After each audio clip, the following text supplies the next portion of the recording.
मैं उसे पसंद करता था और उसके बारे में सोचकर हलवने लगता था। मैंने उसे कैसे किया? दोस्तों, मेरा नाम राहुल है। मैं आपको अपने साथ घटी एक घटना बताने जा रहा हूँ। ये कहानी 2018 की है। मेरे घर में मेरे परिवार के अलावा एक और भाई बहन किराए पर रहते थे। वे लोग ऊपर वाले कमरे में रहते थे। वे दोनों बहुत पहले से ही रहते आए थे। भाई का नाम मुकेश था और बहन का नाम पुष्पा था। पुष्पा को मैं दीदी कहता था और वे मुझसे उम्र में 3 साल बड़ी थी। मैं भले ही उन्हें पुष्पा दीदी कहता था, पर मुझे वे पसंद आने लगी थी क्योंकि वे जब रूम में रहती थी तो दुपट्टा उतारी हुई रहती थी। पहले मैं दिन भर उनके रूम में ही रहता था। फिर एक दिन पापा से डांट सुनकर अब मैं उनके रूम में कम जाने लगा था। 2 महीने ऐसे ही चले गए। नागराज को हिलाते हिलाते बस कभी कभार दीदी को देख लिया करता था। फिर एक बार मौका मिला, तब घर के सारे परिवार को शादी में शहर से बाहर जाना था। उन सभी लोगों को जाना था, ये बात मुझे नहीं मालूम थी। किसी ने मुझे बताया ही नहीं था। उनकी ट्रेन अगली सुबह 5 बजे की थी। रात में सब बात कर रहे थे, तब मैंने पूछा कि किधर की बात हो रही है। तब पापा बोले, तुमको किसी ने नहीं बताया? मैंने बोला नहीं। पापा बोले, कल सुबह जाना है, तुम भी अपने कपड़े पैक कर लो। मुझे जाने का मन नहीं था तो मैंने मना कर दिया। पापा भी मान गए। फिर उसी समय ऊपर से मुकेश भैया आए। वे बोले, मुझको भी एग्जाम देने जाना है, साथ में ही चलते हैं। मैंने सोचा कि यह मस्त मौका है। पापा बोले, हम लोग 5 दिन बाद आएंगे। फिर यहाँ क्या पुष्पा अकेली रहेगी? मुकेश भैया कुछ सोचने लगे, फिर उन्होंने पूछा, क्या आप सब लोग जा रहे हैं? पापा बोले, नहीं, राहुल नहीं जा रहा है। मुकेश भैया बोले, तो कोई दिक्कत नहीं है, पुष्पा भी अकेली कहाँ है? बात जम गई। मुकेश भैया ने 4 दिन बाद आने का कहा। मैंने बोला, ठीक है। सब सो गए। मैं बहुत ही ज्यादा खुश था। सुबह सब लोग चले गए। मैं और पुष्पा दीदी ही घर में बचे थे। उनको स्कूल जाना था, वे चली गई। मैं भी स्कूल चला गया। स्कूल से वापस आया तो देखा कि घर में कोई नहीं था। वे 2 बजे वापस आई। मैंने पूछा, इतनी देर कैसे हो गई? वे बोली, एक सहेली के घर चली गई थी। उसके बाद वे ऊपर कमरे के गेट बंद करके पढ़ने लगी। कुछ देर के बाद दीदी नीचे आई और टीवी देखने लगी। उसके बाद उन्होंने खाना बनाया और मुझसे खाना खाने के लिए कहा। मैं उनके साथ बैठकर खाना खाने लगा।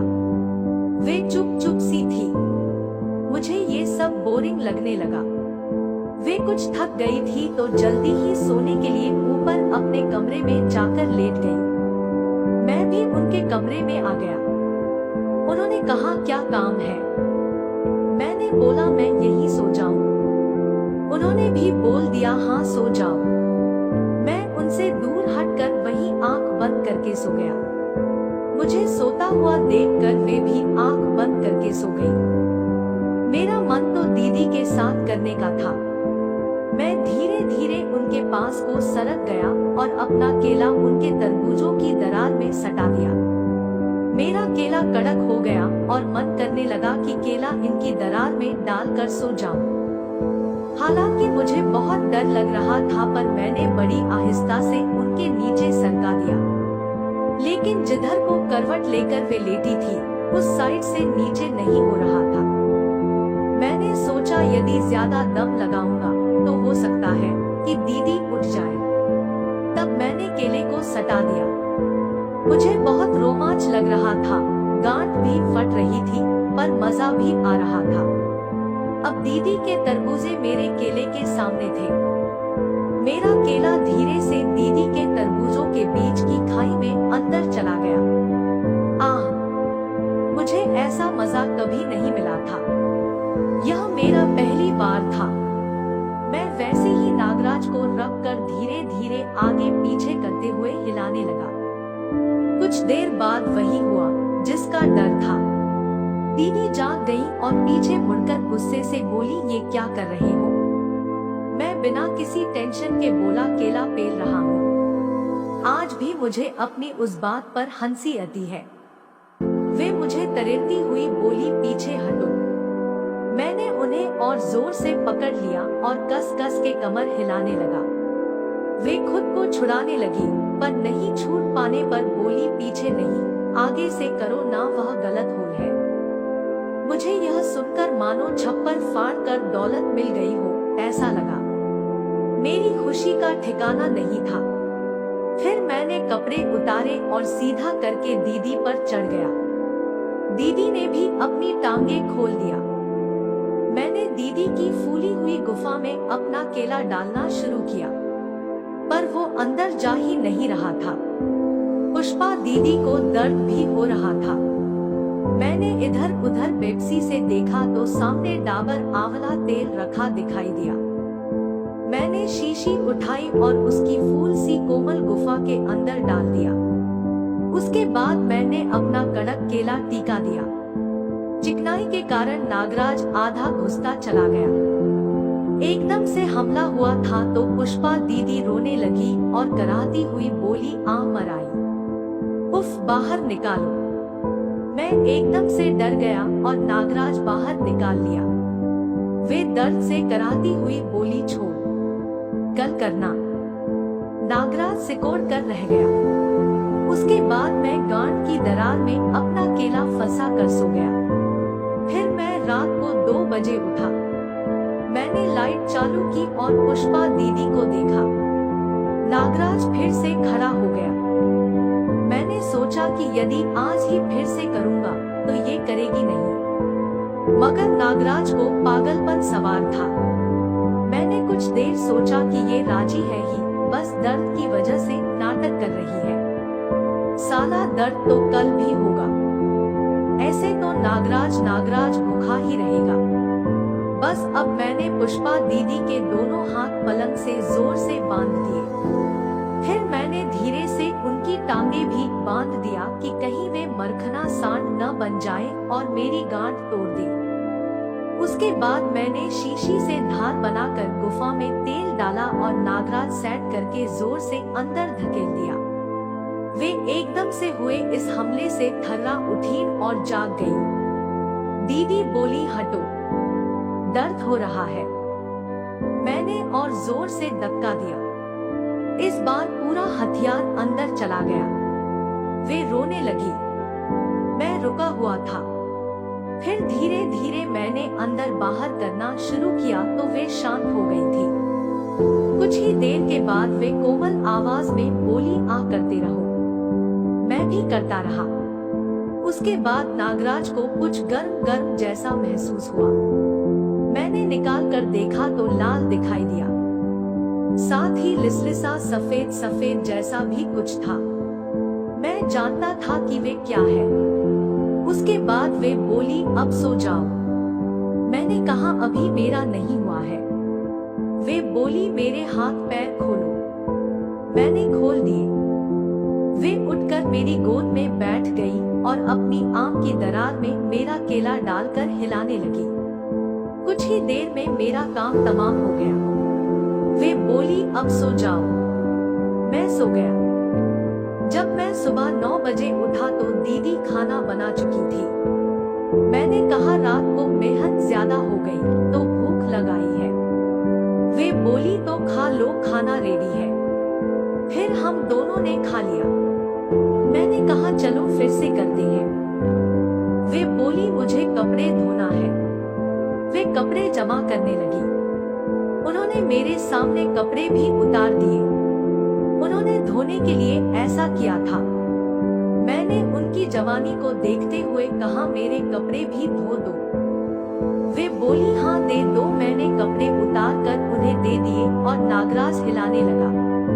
वे हंस दी तो मैंने उन्हें उठाया और कस के पकड़कर किस करने लगा तो वे भी मछली हो गई। उसके बाद मैंने दीदी को पलंग पर लाकर लेटाया और गुफा में तेल डालकर नागराज खिसका दिया। नागराज अंदर गया तो तुरंत ही मैं जोर जोर से अंदर बाहर करने लगा। वे बोली, जल्दी क्या है, धीरे धीरे करो। मैं धीरे धीरे करने लगा। कुछ देर बाद मेरा सारा पानी गुफा के अंदर टपक गया। अब वे उठी और कपड़ा धोने चली गई। उसी दिन वे अपनी सहेली के साथ घूमने चली गई। मैं अकेला घर बोर हो रहा था, मैं भी घूमने चला गया। मैं शाम में 6 बजे आया और आकर सो गया। वे 8 बजे घर आई। मैंने पूछा कहाँ चली गई थी। वे बोली, आज सहेली के साथ थोड़ा दूर चली गई थी और फिल्म भी देख आई। मैंने पूछा कोई लड़का भी साथ में था क्या। वे बोली, अगर कोई होता तो तुम्हारे साथ क्यों करती। मैंने बोला, चलो ना फिर से करते हैं। दीदी ने मना कर दिया। वे बोली, आज बहुत नींद आ रही है, कल करेंगे, आज काफी थक भी गई हूँ। मैंने कहा, तुम सो जाओ, मैं कर लूंगा। उन्होंने मना कर दी और वे सोने चली गई। मैं गेट बंद करके उनके रूम में सोने के लिए आ गया। मैंने पुष्पा दीदी से कहा, खोल कर सो ना, मैं जब तक खाना खाकर आता हूँ। वे अच्छा बोलकर सो गई। मैं खाना खाकर उनके बगल में चिपक कर सो गया। मैंने गांठ की दरार में अपना केला डाला और सो गया। सुबह 6 बजे उठा, तब मुझे सिर्फ सपना आया था और करने का मन भी कर रहा था। मैं तेल लेने के लिए उठा पर तेल तो खत्म हो गया था। पुष्पा दीदी वैसी सो रही थी। फिर मैंने सोचा कि घी ले आता हूँ, उससे और भी चिकना हो जाएगा। मैंने नीचे से आधा कप घी लाया और गुफा में बाहर से डाल दिया। वे सो ही रही थी। मैंने अपना नीचे किया और गुफा में केला सरका दिया।